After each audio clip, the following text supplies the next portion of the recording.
What's up guys? I hope you are doing well. I am Veer. Welcome to Stellar family. आज का lecture start करते हैं एक शानदार जोश के साथ में, और ये जोश जो है तो आप लोग को इवनिंग तक बनाए रखना है, क्योंकि देखिए जितना शानदार तरीके से जोश रहेगा ना उतना ही आप लोग इसको एंजॉय कर पाएंगे अपना जो भी आप लोग काम करेंगे. वरना डल डल अगर घूमेंगे यार ये क्या हो गया, अब ये भी करना पड़ेगा, ऐसे ऐसे करेंगे ना तो कुछ नहीं होने वाला है जिंदगी में. तो हमेशा अपने आप को जो जोश है वो अपने हमेशा एक आप लोग का हाई होना चाहिए, और आप लोग को हमेशा इस तरीके से काम करना है कि वाओ यार कितना मजा आ रहा है काम करते हुए. तो इस तरीके से लाइफ को एंजॉय करना है. तो आइए डिस्कशन स्टार्ट करते हैं बिना किसी देरी के. एक शानदार छोटा सा नन्हा सा मुन्ना सा क्विज है आप लोगों के सामने. तो ये आप लोग की आंखें खोलेगा जो मॉर्निंग में मेरे साथ उठते हैं. बाकी जो नहीं उठ रहे हैं उनकी तो आंखें बाद में खुली जाती है, वो एक अलग बात है, पर मॉर्निंग में आप लोगों के लिए आंखें खोलने के लिए अच्छे क्वेश्चन रहते हैं, डायरेक्ट एग्जाम में देखने को मिल जाते हैं. या तो आप लोग क्वेश्चन मिल जाएगा या फिर स्टेटमेंट की बेस में आप लोगों को ये किसी क्वेश्चन के अंदर मिल जाएगा. आइए बात करते हैं. यहां पर बात करते हैं एक रेटिंग एजेंसी के बारे में जो कि इंडिया की रेटिंग एजेंसी है. उसके द्वारा भी रिसेंटली ये बताया गया कि इंटर स्टेट डिस्पैरिटी जो है आज के में वो वाइड होती जा रही है. यानी कि जैसे जैसे इकोनॉमी बढ़ती जा रही है, जो गरीब राज्य हैं वो गरीब होते जा रहे हैं, वो मतलब एक तरीके से, और जो अमीर है वो ज्यादा अमीर होते जा रहे हैं. मतलब गरीब नहीं होते जा रहे हैं, इंप्रूवमेंट तो उनमें भी हो रहा है, पर लेकिन ज्यादा डिफरेंस देखने को मिल रहा है राज्य के बीच में. ठीक है, तो ये काफी बड़ी प्रॉब्लम निकल के आती है. जिस तरीके से इकोनॉमी बढ़ रही है उस तरीके से इकोनॉमी का बेनिफिट सब में डिस्ट्रीब्यूट नहीं हो रहा है, ऐसा आप लोग बोल सकते हैं. 17 में से 10 राज्य अगर आप लोग देखें टोटल मिलाकर, ये 3% का जो फिजिकल डेफिसिट ये लिमिट सेट की गई थी. यहां पर किसके द्वारा सेट की गई थी कि हाँ आप लोगों को ये लिमिट कंट्रोल करनी है, तो ब्रीच होती है नजर आ रही है. इसके बारे में जब आंसर बताऊंगा तो डिटेल में कुछ और बातें भी डिस्कस करूंगा जो कि एग्जाम के लिए इंपॉर्टेंट है. नेशनल हेल्थ पॉलिसी की बात करें तो पब्लिक स्पेंडिंग की बात की जा रही है 2.5% ऑफ द जीडीपी. यानी कि हमारी कंट्री में हेल्थ के ऊपर 2.5% ऑफ द जीडीपी कब तक बोला जा रहा है कि खर्च किया जाएगा. अभी इससे काफी कम खर्च कर रहे हैं हम आज की डेट में. एक प्रोग्राम है जिसको इंसेक्ट अलाइज बोला गया है. यह है यहाँ पर defence advancement research project agency, जिसको DARPA बोला गया है. ये डेवलपिंग एक तरीके से जो मिलिट्री टेक्नोलॉजी है उनके ऊपर फोकस देकर चलती है. ये किस में यहां पर किस कंट्री से रिलेटेड है ये एजेंसी, ये आप लोगों को बताना है.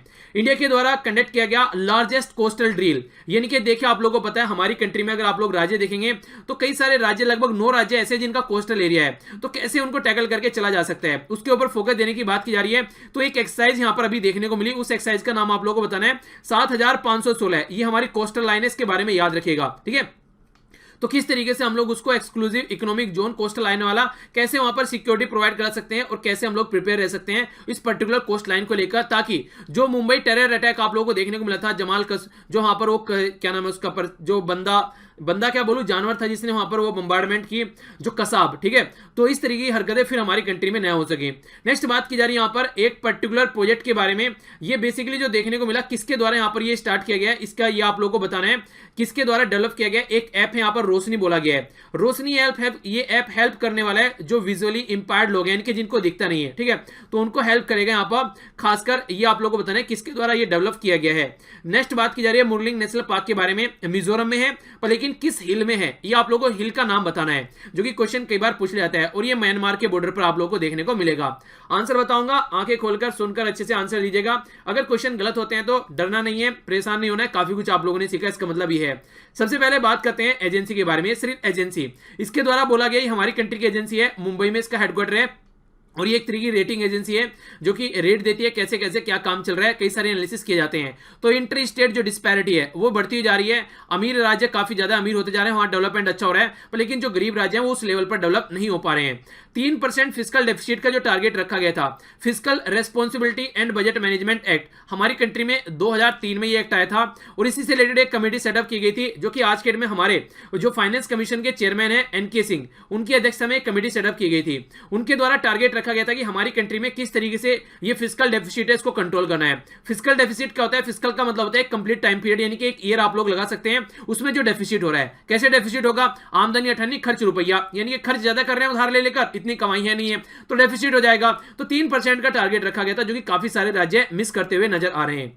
नेक्स्ट जो हमारी कंट्री में बात की जा रही है हेल्थ स्पेंडिंग के लिए 2.5% हमारी जीडीपी का खर्च होना चाहिए लगभग 2025 तक. तो ये टारगेट है, कैसे अचीव कर पाएंगे वो देखेंगे आगे आने वाले टाइम में. कई सारे प्रोग्राम लॉन्च किए जा रहे हैं, हमारी कंट्री में इसको लेकर, तो आगे आने वाले टाइम में देखते हैं। इंसेक्ट अलाइज की बात की जा रही है, defence advance research project agency, तो ये भी याद रख सकते हैं, ये यूएसए से रिलेटेड है, यूनाइटेड स्टेट ऑफ अमेरिका।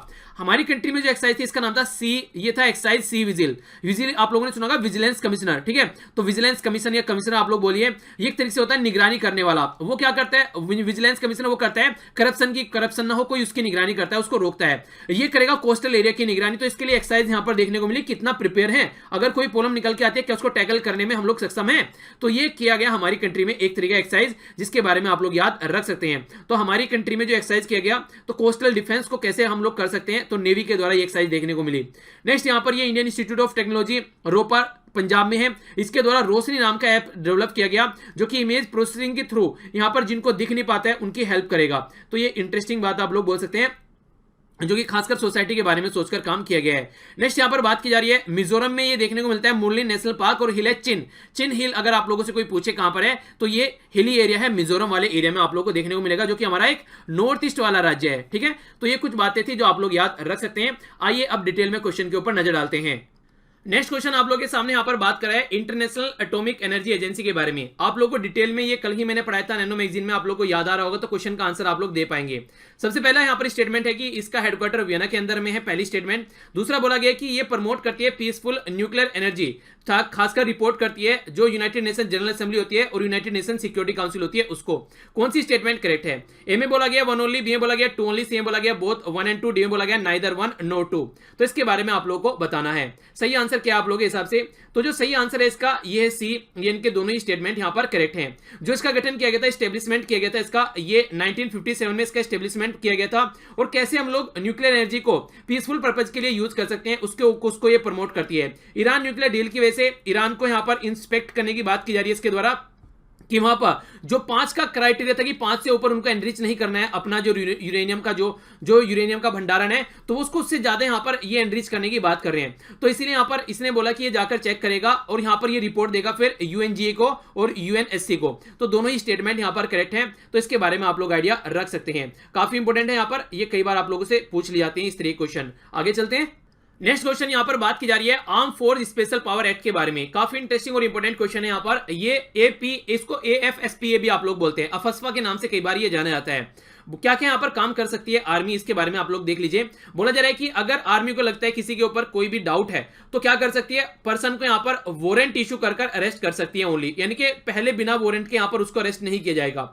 दूसरा यहां पर डिस्टर्ब एरिया है यहां पर, तो आप लोग देखने को मिलेगा, तो ये एक तरीके से डिक्लेयर किया जा सकता है अंडर अफस्पा के तहत कि हाँ ये डिस्टर्ब एरिया है, इसको डिक्लेयर आप लोग कर दीजिए। अगर कॉमन सेंस भी थोड़ा भी लगाएंगे यहां पर आप लोग इसका आंसर दे पाएंगे। कौन सा आंसर सही है? ए बोला गया वन ओनली, बी बोला गया टू ओनली, सी बोला गया both one and two, D बोला गया नाइदर वन नो टू। तो सही आंसर बताइए। आप लोग खुद सोच सकते हैं यहां पर कि आंसर क्या होगा, क्योंकि यहां पर ये वाला पोर्शन बिल्कुल गलत होगा। आंसर यहां पर बी है। रीजन, एक तो ऑलरेडी डिस्टर्ब एरिया है, नॉर्मल जो रहता है वहीं पर ही ढंग से वारंट इशू नहीं किए जाते। डिस्टर्ब एरिया में वारंट इशू करने का कौन जहमा उठाएगा वहां पर? नॉर्मली डायरेक्ट यहां पर क्या किया जाता है, डायरेक्ट एक्शन लिया जाता है। 5 या 5 से ज्यादा पर्सन अगर कहीं पर है तो उनकी असेंबली नहीं करने देनी है। किसी को भी यहां पर अरेस्ट किया जा सकता है, ओपन फायरिंग की जा सकती है अगर लगता है कि यहां पर कोई प्रॉब्लम निकल कर आ रही है। बेसिक फंक्शन ही ये रहता है कि कैसे यहां पर पर्टिकुलर एरिया में सिक्योरिटी इस तरीके से रखनी है ताकि वहां पर कोई प्रॉब्लम न फेस करनी पड़े। मैक्सिमम नॉर्थ ईस्ट वाले एरिया में आप लोगों को देखने को मिलता है, ये काफी टाइम वहां पर ये आप लोगों को लगा हुआ नजर आएगा ये पर्टिकुलर एक्ट। खासकर अगर बात की जाए आसाम, नागालैंड, मणिपुर, पूरे एरिया में भी नहीं, किसी पर्टिकुलर एरिया में भी आप लोग किसी राज्य के देखने को मिलता है। ऐसा नहीं कि पूरे राज्य में ही लगा हुआ है। तो ये काफी यहां पर शांति बना के रखने का काम करा जाता है, ठीक है। तो इसके बारे में आप लोग याद रख सकते हैं। Arm force special power act के बारे में अगर आप लोगों से कोई पूछे, 1958 में पार्लियामेंट के द्वारा पास किया गया था ताकि पब्लिक ऑर्डर डिस्टर्ब एरिया में मेंटेन रखा जा सके, ठीक है। तो इसके बारे में आइडिया रख सकते हैं। आगे चलता हूं।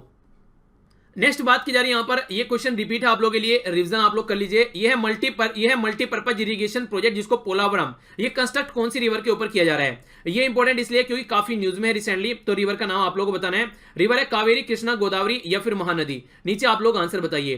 पोलावरम प्रोजेक्ट जो है बेसिकली इसके बारे में थोड़ा सा डिटेल में जान लेते हैं। ये यहां पर आप लोगों को देखने को मिलेगा गोदावरी रिवर के ऊपर, साउथ की गंगा भी इसको बोला जाता है। गोदावरी रिवर को कंट्री की सेकंड लार्जेस्ट रिवर आप लोगों को देखने को मिलेगी, सेकंड लॉन्गेस्ट रिवर आप लोगों को देखने को मिलेगी। इसके बारे में आइडिया रख सकते हैं। आंध्र प्रदेश में ये आप लोगों को नजर आएगी, वेस्ट गोदावरी डिस्ट्रिक्ट और ईस्ट गोदावरी डिस्ट्रिक्ट। इसी के साथ में आप लोगों से क्वेश्चन पूछा जाता है किसको और फायदा पहुंचा रहा है ये छत्तीसगढ़ और उड़ीसा को भी फायदा पहुंचाएगा। मल्टीपर्पज प्रोजेक्ट, मल्टीपर्पज का मतलब इरिगेशन कर सकते हैं आप लोग, इससे मछली पालन कर सकते हैं, इसी के साथ में आप लोग इलेक्ट्रिसिटी जनरेट कर सकते हैं यहां से, और भी जो भी फायदा हो सकता है वो सारी चीजें उठा सकते हैं इससे बेसिकली। तो हैदराबाद में बेसिकली आप लोगों को नजर आता है।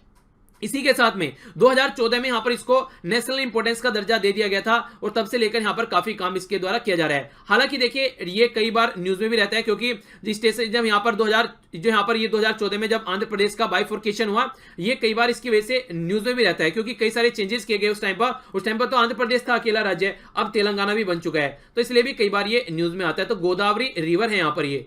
नेक्स्ट यहां पर बात करते हैं इथेनॉल प्रोडक्शन के बारे में, तो इसके बारे में बात की जा रही है। कौन सी स्टेटमेंट यहां पर सही है ये आप लोग बताना है। सुगर कैन मोलेसिस, ठीक है ना, तो जैसे कि आप लोग गन्ना जब यहां पर वो कर देते हैं, गन्ने से रस निकाल लेते हैं, तो उसकी खोई जिसको बोलते हैं बच जाता नहीं है, बरूदा बच जाता है, उसकी बात की जा रही है। तो ये मेजर रिसोर्सेज है बायोएथेनॉल प्रोडक्शन का पहली स्टेटमेंट, और ये यूपीएससी में ये स्टेटमेंट दी जा चुकी है। सेकंड जनरेशन जो इथेनॉल बायो रिफाइनरी है यहाँ पर ये प्लान किया गया स्टेब्लिश करने के लिए ओनली हरियाणा में। तो कौन सी स्टेटमेंट करेक्ट है? ए में बोला गया 1 ओनली, बी में बोला गया 2 ओनली, सी में बोला गया बोथ 1 and 2, डी में बोला गया नाइदर 1 नो 2। तो सही स्टेटमेंट बताइए कि कौन सी है। देखिए आप लोग अगर थोड़ा सा यहाँ पर अगर कॉमन सेंस यूज करेंगे, क्या कोई ऐसा प्रोजेक्ट जो कि पूरी कंट्री को फायदा पहुंचा सकता है किसी बस एक स्टेट में ही बनाने की कोई सोचेगा? कभी भी नहीं सोचेगा, उसको सोचेगा कि पूरी कंट्री में लगाया जाए। तो आंसर इसका ए हो गया।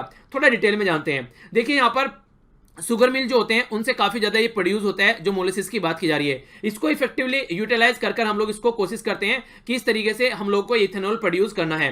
तो सेकंड जनरेशन जो इथेनॉल है, पहले अगर आप लोग देखेंगे पहले खाने के जो प्रोडक्ट है हमारे उनको यूज करने की बात की जा रही थी, पर लेकिन अब यहाँ पर जो खासकर इंसान नहीं खाता है, क्योंकि फूड सिक्योरिटी की बात आ गई, तो वो वाली चीजें यूज करने से तो मना कर दिया।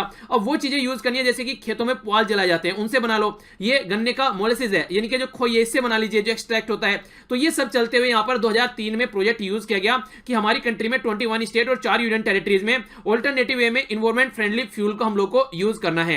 फायदा क्या होगा? दूसरी कंट्री से जैसे हम लोग मान लीजिए फ्यूल इंपोर्ट करते हैं अलग अलग कंट्री से, ईरान के साथ में यूएसए का बन नहीं रहा है, हमारे ऊपर प्रेशर डाल रहा है कि वहां से ईंधन न खरीदो, तो कैसे उसको टैकल करना है? तो ये भी एक ऑल्टरनेटिव आप लोग बोल सकते हैं। इथेनॉल ब्लेंडिंग पेट्रोलियम जो प्रोग्राम है, यानी कि इथेनॉल में यहां पर पेट्रोल ब्लेंड करके मिला के इसको आप लोग जो व्हीकल में यूज करते हैं, वो भी काफी न्यूज में रहता है। तो मिनिस्ट्री ऑफ यहां पर ऑयल मार्केटिंग एंड कंपनी जो है वो सारी मिलकर यहां पर काम करती हैं इसको इंप्लीमेंट करने के लिए। बेसिक फंडा ये है कि कैसे अपनी कंट्री में खुद के ही ऊपर डिपेंडेंसी रहे, बाहर की कंट्री पर डिपेंडेंसी न रहे, और एग्रीकल्चर सेक्टर को बूस्ट मिलेगा। अगर ऐसा कुछ होगा तो किसानों की इनकम 2022 तक डबल करने की बात की जा रही है, तो उसमें भी ये फायदा पहुंचाने वाला है।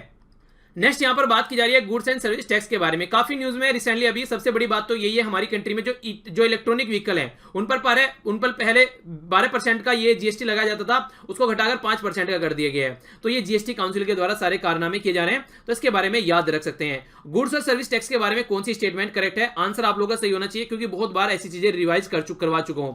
इंट्रोड्यूस किया गया था 2016 में पहली स्टेटमेंट, ये रिप्लेस करता है मल्टी लेयर जो कॉम्प्लेक्स इनडायरेक्ट टैक्स स्ट्रक्चर थी, उसको ट्रांसपेरेंट टेक्नोलॉजी ड्रिवन और सिंपल टैक्स स्ट्रक्चर में यहां पर लेकर आता है। यानी कि जो बहुत सारे इनडायरेक्ट टैक्स थे उनको यहां पर सिंपल टैक्स में कन्वर्ट करता है। ओनली 1 स्टेटमेंट सही है, 2 सही है, 1 and 2 सही है, या फिर कोई सी भी सही नहीं है। तो आंसर बताइए आप लोग। यहां पर आंसर जो है इसका सही, बेसिकली आंसर है सही इसका यहां पर ओनली बी। रीजन क्या है? ये 2016 नहीं है, 2017 में इसको इंप्लीमेंट किया गया था। याद होगा आप लोगों को कि हम लोगों ने बात की थी कि 22nd जो कॉन्स्टिट्यूशन अमेंडमेंट बिल था उसको यहां पर इंप्लीमेंट किया गया, और फिर यहां पर ये जो बिल था पास कर ये एक्ट बनाया गया, जिसको आप लोगों को 101st यानी कि ये याद रखना है 101वां ये कॉन्स्टिट्यूशन अमेंडमेंट है जो कि इंप्लीमेंट किया गया। और इनडायरेक्ट टैक्स जो भी होता है हमारी कंट्री में उनको सब्ज्यूम कर ये बोला गया कि आप लोगों को एक टैक्स बनाना है। हालांकि बहुत सारे अभी बाहर बचे हुए हैं, उनको आगे आने वाले टाइम में हो सकता है इसके अंदर लाया जाए, जैसे कि पेट्रोलियम प्रोडक्ट के ऊपर जो भी टैक्स है, तो वो सारी अभी चीजें बाहर है, तो उनको हो सकता है आने वाले टाइम में लाया जाए। पर फिलहाल अभी इसके बारे में याद रखिएगा, मल्टी लेयर को हटाकर,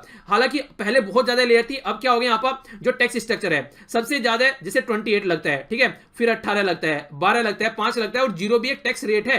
तो यहां पर ये आप लोग इसके बारे में ये याद रख सकते हैं जो क्वेश्चन बने। और 1 जुलाई को यहां पर ये डे भी सेलिब्रेट करते हैं जीएसटी से रिलेटेड, क्योंकि आजादी के बाद में सबसे बड़ा टैक्स रिफॉर्म आप लोग ये बोल सकते हैं काफी लार्ज स्केल पर, जिसके द्वारा हमारी कंट्री चेंज हुई। तो ये था आंसर बी। ओके, क्वेश्चन ऐसे बड़ी फ्रीक्वेंटली आप लोगों से पूछे जा सकते हैं क्योंकि इलेक्ट्रिक व्हीकल काफी न्यूज में, तो क्वेश्चन को देख लेते हैं। यहां पर रिसेंटली पब्लिश की गई global electric vehicle outlook report, तो किसके द्वारा ये पब्लिश की जाती है?